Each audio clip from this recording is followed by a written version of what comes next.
মসজিদে নববীতে আপনি যদি বিশ্বনবীর সালাম দিতে চান, আপনারা যেই গেট দিয়ে ঢুকতে হবে, গেটের নাম বাবুস সালাম।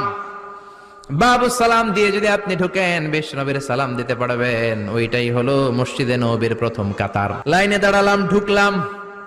ভাগ্য ভালো, এমন একটা জায়গা পেয়েছি লেখা মাকান তাহাজ্জুদি রাসূলিল্লাহ, মানে এই জায়গায় রাসূল তাহাজ্জুদের নামাজ পড়তেন। আল্লাহর শুকরিয়া আদায় করে 2 রাকাত সালাত পড়ে আবার প্রথম কাতারে ঢুকে গেলাম। এবার বিশ্বনবীর সালাম দেওয়ার পালা। হাঁটতে লাগলাম সবার সাথে। রাউদাতুম মিন রিয়াদিল জান্নার পরে ছোট্ট একটা জায়গা, এই জায়গায় সাইয়েদনা ঈসা আলাইহিস সালাম দুনিয়াতে আসার পরে, দাজ্জালকে হত্যা করার পরে 40 বছর দুনিয়াতে থাকার পর যখন ইন্তেকাল করবেন, বিশ্বনবীর বাম হাতের এই পাশের জায়গাটাতে ওনার সেখানে কবর দেয়া হবে। সুবহানাল্লাহ। ছোট্ট একটু জায়গা, কবর দেয়া হবে সেখানে।